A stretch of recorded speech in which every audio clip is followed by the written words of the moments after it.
Bienvenidos nuevamente a Entre Datos. Jorge Alvarado por aquí. Ángel Márquez por acá. Qué bueno, qué bueno. ¿Cómo te encuentras, Jorge? Pues fabuloso. Y esto de retomar la posibilidad de sumar a nuestros ecosistemas con los distintos temas que tocamos aquí, porque estamos entre datos. Es clave. Y hoy, realmente tú tienes una cadena, una tribu de amigos extraordinarios que están haciendo trabajo fabuloso. Ese es uno de mis mejores activos. Mira, el día de hoy, la persona que nos acompaña es bailarín, coreógrafo, líder social y yo diría de impacto, promotor cultural venezolano. Bueno, y aparte está marcando la hora, diría yo, en un área, bueno, que para nosotros es fabulosa, que es nuestra gente, nuestros ciudadanos, y con algo que a mí me encanta, que es el tema música, cultura, turismo. Así es. Pero bueno, sé tú quién. Como diría Héctor Lavoe, se te olvidó decir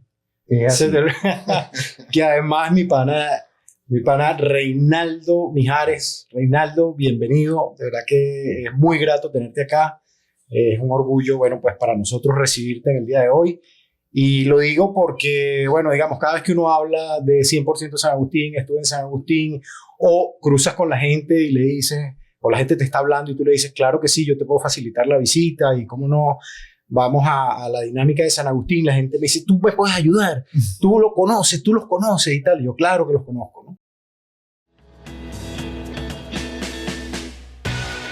Mira, bueno, contento de estar acá Entre Datos, contento de venir a contar las buenas nuevas de la Parroquia Cultural de Caracas, de la Parroquia San Agustín, del barrio San Agustín, también el barrio como concepto simbólico importantísimo. Nosotros estamos continuando el trabajo que muchos otros compañeros y compañeras comenzaron por allá por los años 60, por los años 70, lo que fue esa eclosión del movimiento musical del barrio con el Grupo Madera, pero que estuvo rodeado también por otros movimientos como la Finca de Marín, sí, que tuvo la Ceiba, pero bueno, el Grupo Folclórico Experimentamara fue como lo más conocido. Los pioneros. Todos los pioneros. Yo creo que el Grupo Madera logró conjugar ética y estética, logró conjugar un trabajo de muy buen nivel poético con el trabajo social. Creo que en San Agustín se dieron como una especie de músicos, de cultores que eran muy particulares, porque era gente que podía estar en un ensayo de música en la mañana y en la tarde estar en una reunión comunal, en una reunión comunitaria,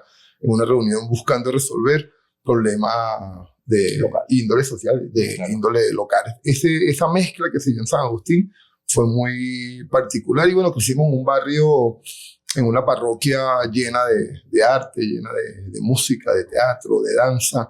De hecho, nos dedicamos profesionalmente al tema de la danza en mi caso, porque nos dio por conocer una técnica de la danza, que es la danza contemporánea, que pudiéramos decir que al menos es un ámbito muy de la clase media caraqueña, pero nosotros lo teníamos en el barrio. Podíamos ver danza contemporánea en una cancha de básquetbol. No en un teatro, pero sí en una cancha de básquetbol. Y nos enamoró esa forma de movimiento y por allí nos fuimos y nos dedicamos a ese hacer. Qué bueno, qué bueno. Y entonces, bueno, hoy definitivamente quisiera que le pusiéramos atención entonces a todo lo que ha sido esta dinámica cultural, que nos comentes un poco ese latido que implica digamos, todo lo que pasa en San Agustín hoy día y que, como ya decíamos hace un instante, empieza a ser una referencia, ¿no? Hoy, como ya experimentamos, no hay nadie que le hable en San Agustín inmediatamente la movida, cuándo voy, todo ese tipo de cosas. Háblanos de eso. San Agustín es una parroquia donde su gente entendió que las artes y la cultura son herramientas para la transformación, son herramientas para resolver problemática social. Entonces, por allá, por los 70, por los 80, hubo muchísimos movimientos culturales en el barrio que se encargaron también de problemas sociales. Y lo que hemos hecho con 100% San Agustín, que nace más o menos por ahí por el año 2015, de la mano de un gran pana mutuo, como es Gustavo Briceño, May Rivero, bueno, otros compañeros y compañeras, lo que hicimos fue buscar de sistematizar la experiencia de los últimos 30 años de gestión cultural en el barrio.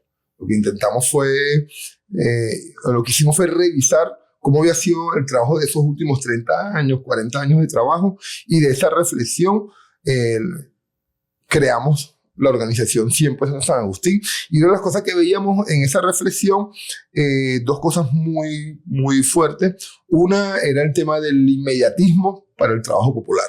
La gente en enero pensando qué va a hacer en ese año. Y una de las cosas que hicimos fue crear un plan a 10 años, el plan 2020-2030, un plan con una visión estratégica de lo que queremos que sea nuestro barrio. Nosotros por allí, por el año 2019, dijimos cómo nos imaginamos el barrio en el 2030. ¿Cómo nos imaginamos la transformación de esta comunidad en el año 2030? Hicimos este plan 2020-2030 y la otra cosa que veíamos era que la precarización del trabajo popular era muy, muy grande. Entonces, una de las cosas que queríamos borrar o intentar bajar al menos era esa vaina de esto quedó muy bien, esto quedó bonito, eso que lo hicimos con las uñas.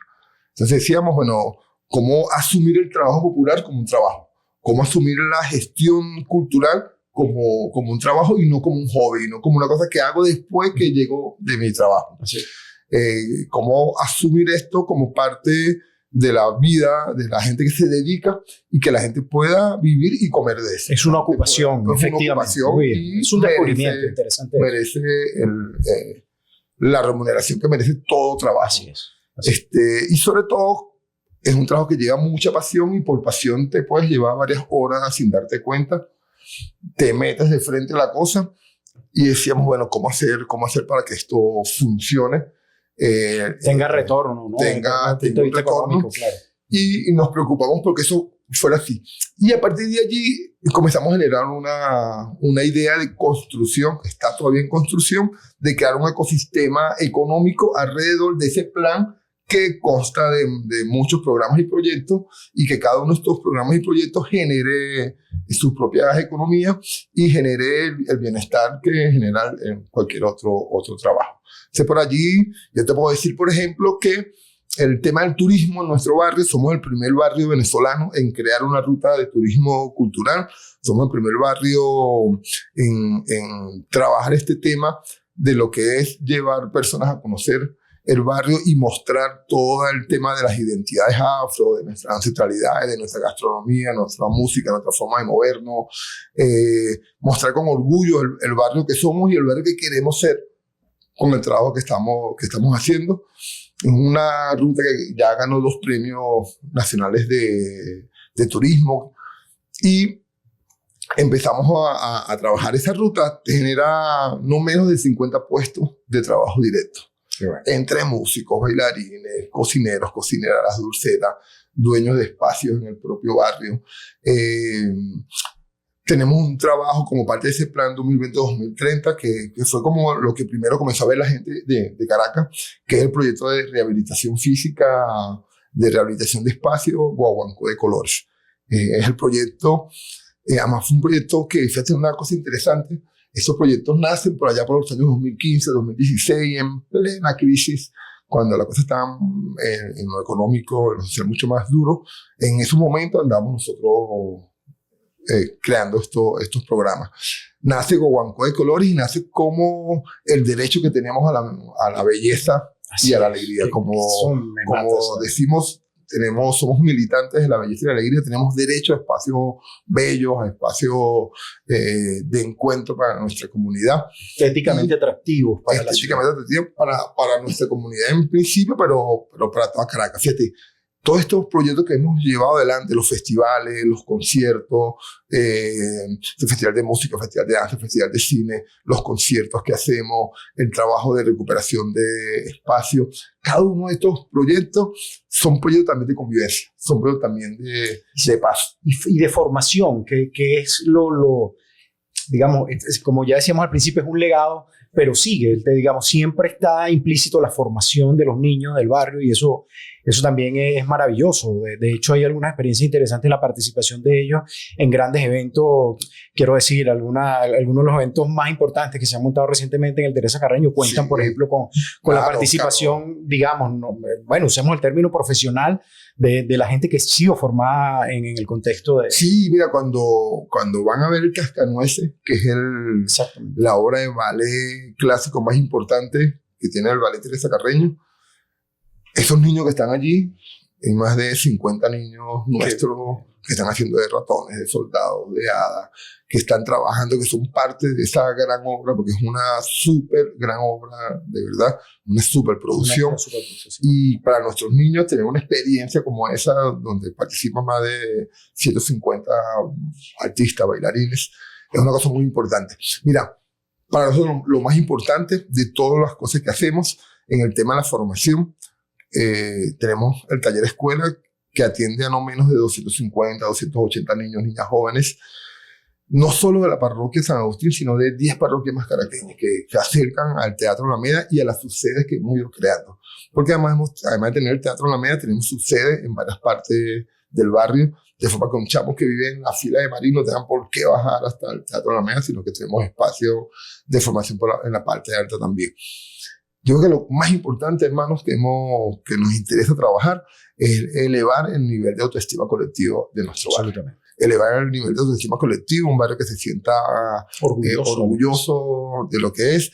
Yo sé lo que era en los años 80, cuando andábamos muchachos por ahí. Andamos peludos por ahí. Andamos peludos por ahí en el liceo. Yo sé lo que era que te parara la policía por cualquier tontería, por peludo, y así llevan a los libros aquí abajo. ¿Dónde eres tú? De San Agustín. Pégate para allá. Dame la cédula. Entonces uno casi como que, ¿de dónde eres tú? Tienes una lecuna. De romper ese paradigma del barrio como zona crónica roja, romper ese paradigma de prejuicio de los barrios importantes. Ahora la gente dice, ¿dónde eres tú? De San Agustín, de donde son los murales. ¿Dónde eres tú? De San Agustín, del barrio turístico, del barrio cultural. Eso nos ha ayudado para que nuestros chamos prosigan avanzando, prosigan creyendo que, bueno, hay ahí unos valores súper importantes. Yo siempre digo, el barrio construye ciudadanía, el barrio construye ciudad y construye ciudadanía. De alguna forma el barrio alguna vez fue como manejado de esa visión centro-periferia, ¿no? Sí. Entonces, bueno, el barrio es la periferia y el centro. Nosotros rompemos con esa visión de centro-periferia y quien la quiera mantener, le decimos que no somos el centro. Claro. Oye, qué bonito lo que nos dice Reinaldo. A ver, pienso en varias, se me viene a la mente la palabra co-crear. O sea, dentro de este ecosistema han co-creado. Así es. Lo cual me parece una belleza, ¿no? Y lo otro que se me viene es el tema familia, indistintamente de cómo esté compuesta, y aquello que decían cuando uno estaba en primaria, que decían la familia es la base de la sociedad. Y esa co-creación que viene haciendo entre las distintas familias que habitan en San Agustín, me parece pues súper, ¿no? Lo que han hecho. Ahora, conectando las posibilidades, incluso de cambiar ese paradigma, ¿de dónde vienes tú? ¿Tienes alguna historia en particular así de esas que te hayan llegado, de lo que ha significado toda esta evolución positiva con 100% San Agustín y los distintos proyectos que puedas compartir, ¿no? Sobre todo porque, por varias cosas. Uno, por la elocuencia, que me parece fabuloso y estoy seguro que la gente la va a disfrutar muchísimo. Dos, porque me llama la atención que dices, somos el primer barrio. Entonces te preguntaré también, ¿son el primero o el único? Y tres, porque la gente se conecta con las historias. Y desde la conexión con las historias es mucho lo que podemos aportar. Entonces también, bueno, entre datos, aquí hay datos que hacer, ¿no? Entonces, sí. ¿qué historia podrías compartir? Vamos entre datos. Mira, hay un dato importantísimo. San Agustín llegó a ser, en mediados de los años 90, principios de los 2000, llegó a ser el tercer barrio más peligroso de Caracas. Estadísticamente fue un barrio muy violento, fue un barrio, siempre fue un barrio musical, pero en medio de un concierto podía aparecer la violencia, podía aparecer alguien pistola en mano y acabar esa fiesta de mala manera. Llegamos a ser un barrio muy peligroso, inclusive para la gente que vivíamos allí. Era un barrio muy duro y entonces tenemos cientos de historias de gente que logró salvarse por las artes, que logró salvarse por dedicarse a ser buen músico. Tenemos un maestro de música, un maestro del barrio, papá de Totoño, papá de Felipe, el percusionista de Bailatino, le decían el Pure. Y el Pure marcó el nombre de lo que luego se conoció como la plazoleta de la finca de Marín, que además se hizo una película que hizo Jacobo Penso por allá por los años 80, hace una película llamada La finca de Marín, un documental importantísimo del trabajo del barrio. Y él pure decía, cuando enseñaba a los jóvenes a hacer música, a tocar la tumbadora, decía, hay que afincar para que suene bien, pero hay que afincar más para ser buen ciudadano, hay que afincar más para ser persona de bien, afincarse en la vida para ser persona de bien. Y se generó todo ese movimiento de lo que fue la finca de Marín. ¿Cómo cambió ese barrio? ¿Cómo cambió ese barrio violento, ese barrio duro, ese barrio donde veíamos mucha gente con una 9 milímetros en la cintura? ¿Cómo cambió ese barrio que perdimos a gente amiga en medio del tema de la violencia? Ese barrio cambió por decisión de su propia gente. Cambió por un tema de autorreconocimiento, porque el movimiento cultural comenzó a reconocerse en esos jóvenes que andaban con una 9 milímetros o una escopeta en la mano. Comenzamos a reconocernos allí. No eran jóvenes que venían de otro barrio, venían de la luna o eran jóvenes del propio barrio. Los hijos, los sobrinos, los primos, los amigos, Y hay un gran amigo nuestro también, como es Emilio Mujica, gran luchador de ese barrio, y Emilio se va y comienza la tarea de comenzar a hablar con los jefes de bandas. Y a decirle, mira, otro mundo es posible, otra vida es posible, no tienes por qué morir antes de los 23 años, antes de los 25 años. Los jóvenes no llegaban a 22, 23 años, antes ya eran ajusticiados por los otros jóvenes del propio barrio. Emilio comienza a hablar con ellos. Luego, otro gran amigo, también músico, llamado Orlando Martínez, genera hecho en cartulina un afiche que le puso la calle de los niños y agarró una pistola 9 milímetros y le puso un símbolo de abstención, de prohibido. Y lo empezó a pegar en el barrio. Y eso comenzó como, ¿qué es esto? ¿Qué pasa? Y eso sucedió porque estábamos un día en una esquina, un día viernes, 7 de la noche. Bajan 4 chamos con unas ametralladoras. Y esto nos impresionó mucho porque estamos de una forma acostumbrados a ver 9 milímetros, 38, escopetas, pero ametralladoras. Ver ametralladoras en el barrio, eso nos impresionó muchísimo. Y Orlando Martínez se hace esta ficha de la calle de los niños por el derecho a la vida. Y Orlando decía la calle de los niños porque si vives en un barrio donde no hay parques infantiles, es la calle el espacio de juego. Pero eso causó una conmoción muy fuerte, inclusive entre los chamos que andaban en el tema de la violencia. Y generó un movimiento organizativo muy grande y se organizó por barrio. Toda la parroquia del lado sur se organizó por barrio, por colores, y se hizo un gran plan de trabajo cultural, de trabajo deportivo, y se logró acuerdos, lo que llamamos acuerdos de palabra, acuerdos de no atacarse. Habían bandas territoriales y un gran acuerdo de no atacarse. Mira, y la ciudad de Caracas, esta hermosa ciudad nuestra, suena a unos sapitos. Mucha gente piensa que son grillos, pero son sapitos. Son sapitos, ese sonido hermoso de esta ciudad en las noches, y comenzamos a volverlo a oír. Dejamos de oír los tiros y comenzamos a oír de nuevo ese sonido hermoso de esta bellezura de ciudad. Eso es una anécdota y no es una metáfora, ¿no? No es una metáfora. Qué increíble eso hay que aclararlo. Sí, dejamos de oír tiro porque era un barrio que se oía tiro toda la noche y se comenzaron a oír estos zapitos, este sonido de nuestra bella Caracas. Y comenzó un gran movimiento y se logró transformar ese barrio, se logró establecer, y hasta ahora, estamos hablando de eso, fue en mediados de los 90, principios del 2000, y hasta ahora se mantiene. Ahora se mantiene un barrio cuidado, pero ahora con mucho más fuerza. Ahora tú ves a todo el mundo cuidando ese barrio, todo el mundo. Yo le digo a la gente cuando nos visita en las rutas turísticas, cuando lleguemos al barrio, cuando lleguemos a San Agustín, ándese con cuidado, vaya con mucho cuidado, porque al primer descuido te abrazan. San Agustín es un barrio de gente amable, de gente trabajadora, de gente talentosa, de gente echada para adelante, de gente que te va a recibir con los brazos abiertos, de gente que te va a invitar, un barrio que se acostumbró, un barrio muy buen anfitrión, y eso nos facilitó crear esa ruta, porque un barrio que se acostumbró, gracias a los conciertos de los 80, de los años 80, de los 90, que llegaba gente de todas partes, ¿verdad? De alguna forma, entró en nuestra genética social, eso de ser buen anfitrión y de recibir a la gente.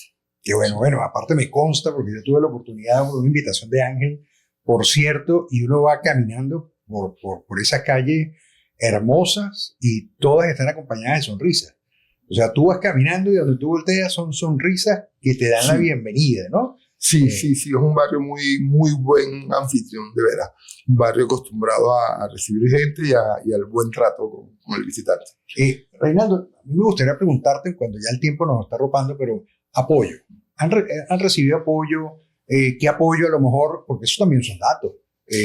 Datos, son datos importantes. Decíamos cómo romper la precariedad del trabajo popular, del trabajo de gestión cultural, del trabajo de organización.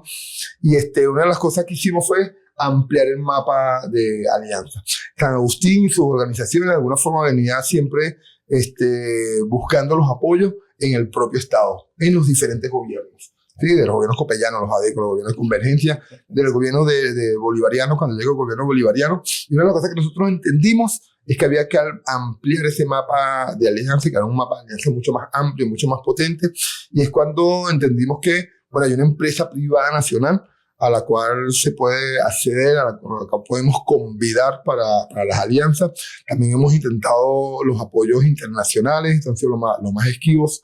Pero te digo, nosotros formamos el año pasado, el antepasado, 1.266 jóvenes en prevención del embarazo adolescente, que es muy alto en nuestro país, el índice de niñas y de niños embarazados, porque no es un problema solamente de las niñas.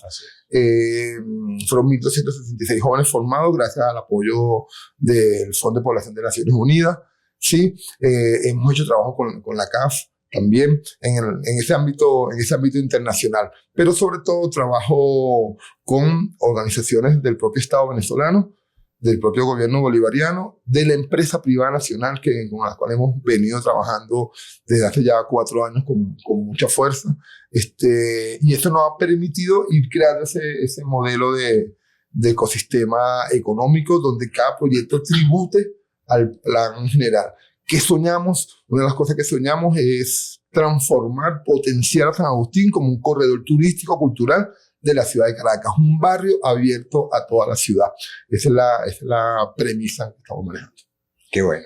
Tú sabes que tú dijiste algo muy interesante, era la perspectiva de centro-periferia que acompañó al nacimiento de los barrios. Y los barrios, pues, los barrios de Caracas son, bueno, fueron un fenómeno desde el punto de vista socioeconómico y social en el país, digamos, porque, digamos, era un crecimiento espontáneo de la ciudad, es decir, sin ningún tipo de planeación, que traía consigo, pues, precariedad desde el punto de vista económico y, digamos, ausencia de servicios. De hecho, hay un montón de historias que nos llevaría horas aquí sobre el tema del origen de las escaleras de la Charneca y todo este tema, ¿no? Entonces, y bueno, y otros temas, que si la tubería que puso no sé quién. Entonces, en el contexto de ese apoyo que tú dices, el gobierno ADECO, copellano, los bolivarianos, todo el tema. Entonces, pero de cualquier modo, parecía en esa visión que tú dijiste, pues que el barrio podía prosperar solo con la ayuda desde el centro. Pero lo interesante de este modelo, y tú lo vas diciendo, yo lo voy como empaquetando o dándole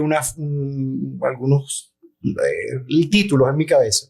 Yo quería que esta experiencia en particular, además de didáctica que puede enseñar a otras comunidades, está demostrando desde mi humilde criterio, está demostrando que además la cosa se rompe también con la iniciativa, porque con todo y que tú estás contando, estás relatando cuál es los apoyos que han recibido, pues definitivamente fue la decisión de la comunidad la que determinó esto, como tú lo has contado.